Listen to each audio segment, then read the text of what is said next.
Good morning बच्चों। आज हम एक बहुत अच्छा टॉपिक स्टार्ट कर रहे हैं। ये आगे भी आपके बहुत काम आएगा। वैसे तो ये 8th का है, लेकिन आपको ये मिलेगा acid and base. 9th class में भी आपको टचअप मिलेगा इसका, 10th में तो है ही है।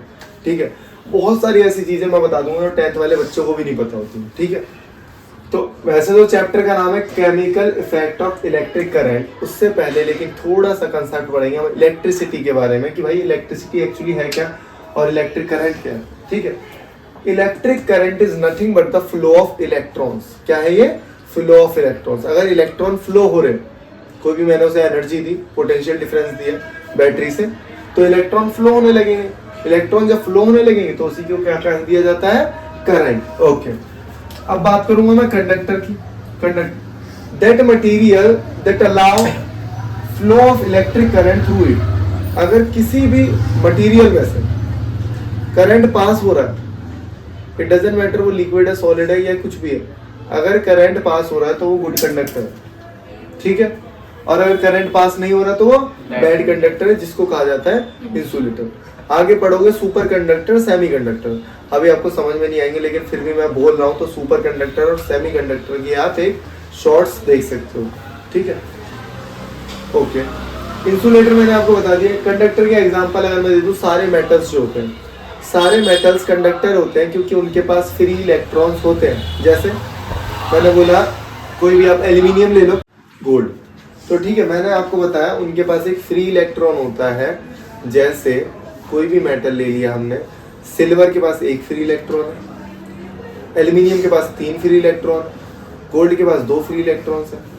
तो वैलेंसी, तो यही इलेक्ट्रॉन कंडक्शन करते हैं, यही इलेक्ट्रॉन रिस्पॉन्सिबल है कंडक्शन के लिए। इंसुलेटर जैसे वुड है, लकड़ी है, that are made up of carbon.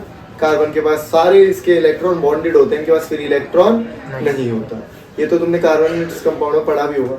लेकिन एक ऐसा, अब बच्चे सोचते हैं सारे मेटल्स कंडक्टर है, सारे नॉन मेटल इंसुलेटर है, लेकिन ऐसा जरूरी नहीं है। एक ऐसा कंडक्टर होता है जो कि नॉन मेटल है, कार्बन का ही बना होता है, प्योर कार्बन, जिसका नाम है ग्रेफाइट। ग्रेफाइट क्या हमारा कंडक्टर है। ग्रेफाइट क्या है? कंडक्टर है। क्यों है कंडक्टर? क्योंकि इसके पास एक फ्री इलेक्ट्रॉन होता है। आगे बढ़ेंगे, इसके यूज कहाँ होते हैं।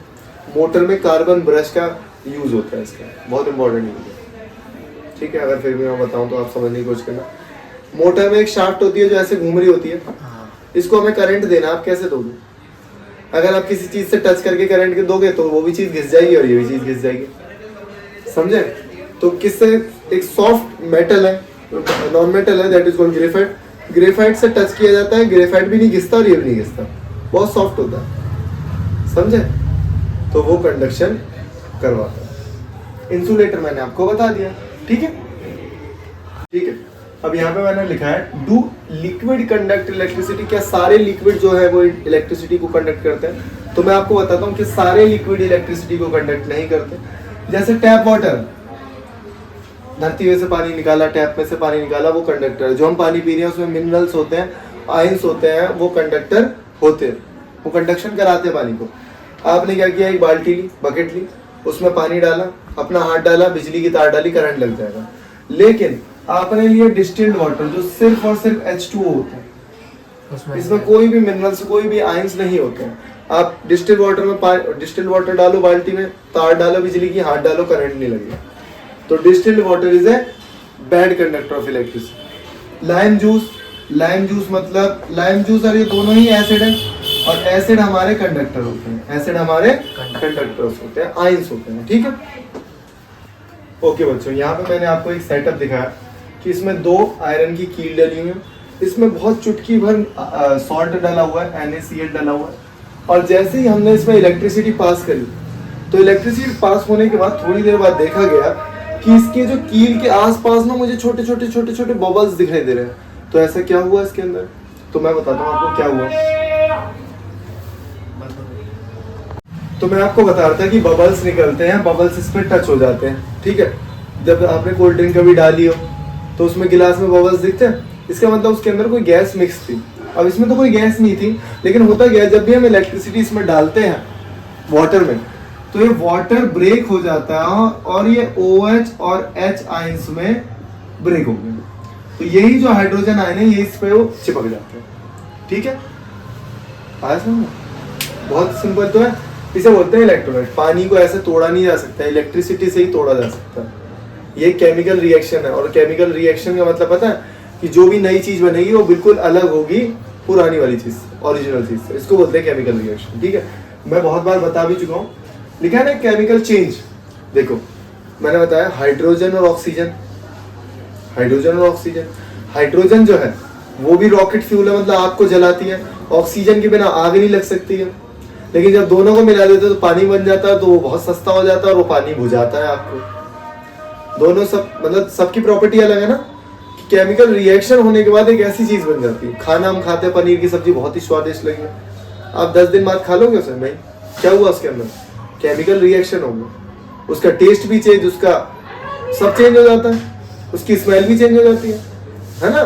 तो that is called chemical reaction, क्योंकि उसके अंदर ऑक्सीडेशन हो गया। वो सब पढ़ेंगे बाद में। अब मैं बताता हूँ आपको इलेक्ट्रोलाइट्स होते क्या है। Electrolytes are the compound whose molecule ionize into positive and negatively charged ions। जैसे मैंने आपको बताया कि इथेनोइक एसिड लिया मैंने, जिसको बोलते हैं सिरका विनेगर बोलते हैं। अगर आप इसे ब्रेक करोगे तो ये ब्रेक हो जाएगा COO और H पॉजिटिव आएंगे। आपने लिया NaCl, मैंने इसको ब्रेक किया, ये हो गया Na positive plus Cl negative. ठीक है, मैंने लिया एक बेस NaOH, ये मैंने ब्रेक किया तो ये हो गया Na पॉजिटिव OH नेगेटिव। तो ये सारे हमारे क्या हैं, इलेक्ट्रोलाइट है। Compound whose molecule ionize into positive and negative charge ions is called in a solution is called electrolyte। जो भी पॉजिटिव चार्ज होंगे वो कैटायन होंगे। इसको याद कैसे रखोगे, ये जो T बन रहा है ना, तो ये पॉजिटिव नहीं लग रहा, तो cation positive charge, A9 negative charge. 8th class की बुक में बार बार बोलता हूँ, 10th क्लास के बच्चों को भी नहीं आता है, सच में नहीं आता है। क्योंकि ये टफ है, क्योंकि पढ़ते ही नहीं है बच्चे, समझे। अब थोड़ा सा और पढ़ेंगे।